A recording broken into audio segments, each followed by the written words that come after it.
Well, the people that Powerful. quit work and retire, they don't even understand who they are. We're not made for work. Work's made for us. Right. What we've got to do is find out what we love. And then you have to do it because you love it. And so age, time, space, got nothing to do with it. Your mind is full of the idea. You get up, you wake up, you get up. You've got to get going because you've got places to go and things to do, people to see. Because you're in love with an idea. See, when people quit, like 3 Feet from Gold, they weren't in love with that idea. They were going after the money. It wasn't the idea that motivated them, it was the money that motivated them. And that's why they quit. See, when you're going after what you want, and that's one of the big problems with people when they set goals.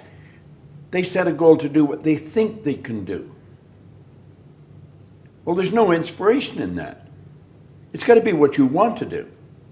See, wants come from the essence of who we are. We're spiritual beings. And we are a soul. We don't have a soul, we are a soul. And the soul is forever seeking its awareness of its oneness with that which is, which I call God. Well, spirit's always for expansion and fuller expression. It's never for disintegration. So there's a basic law of the universe. If you're not growing, you're dying. It's create or disintegrate. Nothing stays where it is. We live in an ocean of motion. Entropy. So it's the spirit within. Our spiritual DNA is perfect. There's perfection within every one of us. Well, it's that perfection seeking expression through us. It causes us to want. If you run, you want to run faster.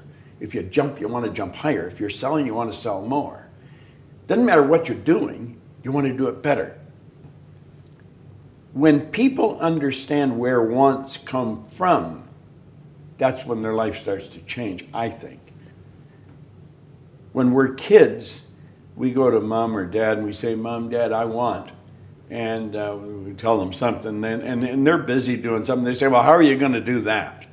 Well, of course, the kid doesn't got any idea. And because he can't say how he knows, well, so he gives it up.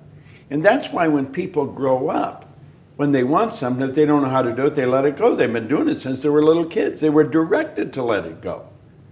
There's no money. We don't know how to do it. We don't know the right people. So we let it go. So we don't go after what we want. Most people set goals to do what they think they can do. There's no inspiration in it.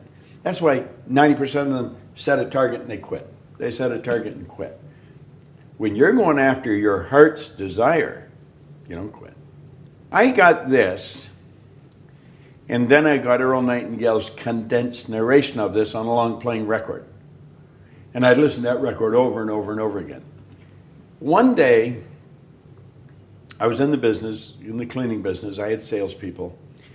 And I had them listen to this record. Every morning we listened to this record. And one day I said, you know, I'd love to meet him. And I didn't know who Earl Nightingale was. He was a voice on a record. That was it. I didn't even know where he lived. And a young guy that worked with me, he said, no, you wouldn't. He said, if you wanted to meet him, you'd go and meet him. I thought, damn, he's right. So I phoned, and I got an appointment with him. Now, at the time, he was the most listened to man in the history of the broadcasting industry. He was a radio broadcaster.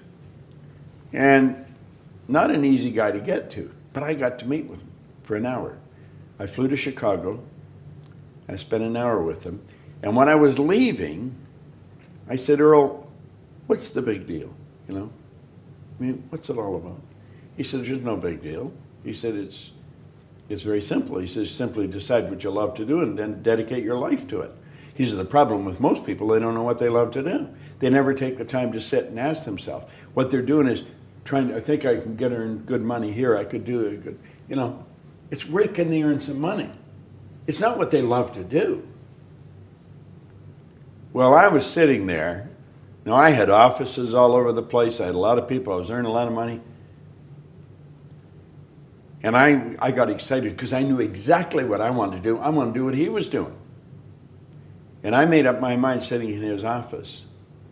That'd be somewhere around 1965, that I was going to go back and I was going to work with him. And in 1968, I moved to Chicago. I left my own company. I moved to Chicago and I started to work with him. Why? Because I wanted to. I had to move my whole family. I had to get a green card. I had to move my whole family to Chicago from Toronto. But I got a double benefit out of it because I got to work with his partner too, Lloyd Conant. Lloyd Conant was a giant of a man. What a great guy. And he and Earl both mentored me. See, any success I've had because I've got great mentors. And I'm a good student. Now, until I was 26, I was a terrible student. When I picked up this book, I became a great student. I've got thousands of books. I have an office at home in my home. It's got a couple of thousand books in it, and then I built a studio, and I've got a couple of thousand books in the studio. And I love reading. But the success that I've enjoyed is because of the mentors or the coaches I've had. I would do exactly what they tell me.